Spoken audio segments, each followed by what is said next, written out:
There comes a moment in every adventure when you realize the story was never what you thought it was. I thought this chapter was about Nairobi. I thought it was about finding my footing in a new country, exploring opportunities, meeting new people, and figuring out where life wanted to take me next. But as it turns out, this chapter was about people. There was a wonderful gentleman who had been inviting me to Nairobi since last year, early last year to be exact. He wanted to introduce me to an easier life. He saw the struggle. And every single time, I politely declined. And besides, I was not interested in starring in a future episode of Dateline, honey. So instead, I accepted an invitation from a woman I met through one of my groups. A sister, she called herself. Someone who opened her home, introduced me to her circle, shared experiences with me, and welcomed me into her world of softness. And for a while, everything seemed soft. But life has a funny sense of humor. Sometimes the adventure isn't as fluffy and plush as we think. And sometimes the people arrive carrying lessons disguised as blessings. I watch, I listen, I process.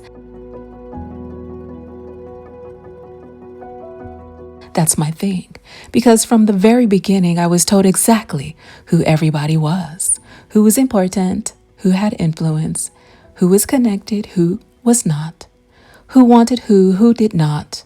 A queen of the city, and that I was not one of them. How fascinating. I couldn't agree more. I'm queening my own lane. Viewers saw through the BS. Now I'm to blame. For the edits, the cameras stay rolling. If you didn't like it, why didn't you just walk away? 15 videos later, now you got something to say. That's a whole lot of money down the drain. Excuse me, madam, or shall I call you massa? You thought I was going to sit down and not complain? One of the strangest lessons Nairobi taught me had nothing to do with Kenya. It had everything to do with perception, because I spent months hearing stories about other people, warnings, rumors, fears upon fears, the sort of stories that make you quietly sit back and think, well, now that's interesting. And perhaps that's why I struggled when I started hearing stories about someone I actually knew, but you only met once. He's this, he's that, a drug dealer, a liar, a cheater, a player. He's hiding wives, he's hiding secrets, he's hiding snacks, he's hiding villages. And at one point, I was waiting for someone to tell me he was secretly operating an underground volcano. And as I listened, I realized something. Many people live their lives through fear and manipulation to hold you down from flying. You know I ain't lying. Fear of betrayal, fear of abandonment, fear of disappointment, fear of being wrong, fear of being hurt, fear of what might happen, fear of what could happen, fear of things that haven't happened. Like, damn, ho, you wake up every morning afraid of your own shadow. I govern my own path. I set my own intent. I'm not new to this. See, every morning, I wake up and decide what kind of energy I'm going to bring to the table. I'm a motherfucking detective. I lay low and I investigate myself. I ask questions. I pay attention to facts, not feelings, unless I'm manifesting. But because everyone tells stories through the lens of their own desires. And that actualization changed something in me. Because if people could be wrong about him or her, perhaps people could be wrong about me too. Do you see how we do one another? You talk till your mouth fall off, but you don't listen. I'm an adult, and one thing I do not fancy is another person screaming on me. Why can't we just talk about it? So I decided to move in silence, strike like a black mamba, find an apartment. Things have become unnecessarily strenuous with communication. I told this lady the same day when I found this place. You know what she did? She sent me a chat GPT, congratulations dissertation, 8 pages long. A little privacy, a little quiet from useless ramblings. Play my own music. That's all I wanted. At a suitable volume, not only for me, but also for guests. Narrate in silence so that there's no feedback for the viewers.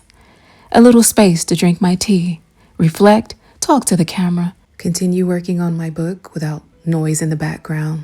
and leave my belongings exactly where I want them to be? Was it the new apartment without your consent that sent you over the rails? Or was it the new beau that threw you off? Never bite the hand that feeds you. Maybe that's just an American thing. But boy, was I in for a rude awakening because I didn't get the approval from Madame. The moment I made a decision that belonged entirely to me, the energy shifted. Suddenly, I was a bad person, a sneaky person, someone who was plotting and planning, suspicious and shady. Suddenly, I'd become the villain in a story I didn't know I was starring in. And that's when I knew this bitch was batshit crazy, all bark with no bite. A good man helped a good woman find independence. Now you calling me all kinds of names. Today's a great day to call you some too. I've recorded all of the screaming and shouting. Don't test me. I've been down this road before. A friendship is not a competition. Kindness is not betrayal. Support is not ownership. And if another person's opportunities, friendships, relationships, or growth feels threatening to you, consider having a look in the mirror. Were you afraid of losing me? Well, you got your wish because I'm the commander. I steer my own ship. Let's talk about the videos. Because, my friends, while all of this was unfolding, I had been filming a lot. Road trips, restaurants, conversations, adventures, hours of footage, new faces who were willing participants, every last one of them, hours of editing, hours of planning, hours of work, the kind of work creators pour their heart into, the kind of work that eventually pays bills. But then came the plot twist. I was informed by a text that the videos needed to be removed because there was no consent given. That's not even half. I've been accused of editing to make people look bad and unprofessional. My edits can't represent who you are. Your aura and energy does that for you. Since she's the main character, she wanted me to pull all of the videos of her face, her likeness, her circle of friends from the platform. So all of those videos have been removed.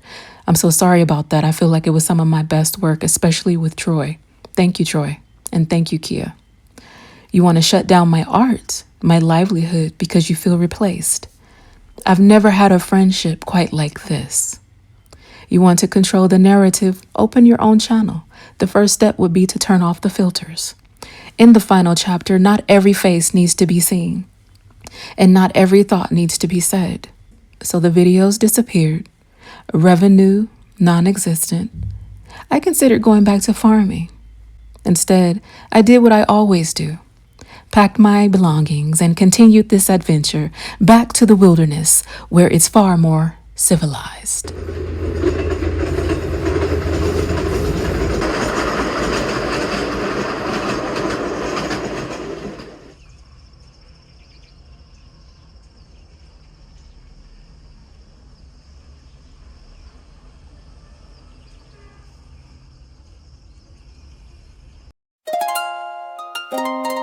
Yeah, ES in the building. Let's go.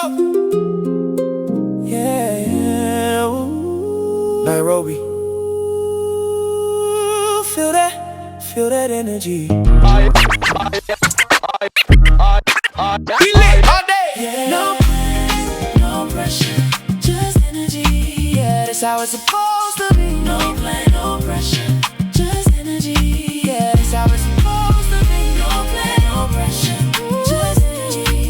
That's how it's supposed to be. No plan, no pressure, just energy. Yeah, this how it's supposed to be. Yeah, feel the breeze. Nairobi, so put your mind at ease.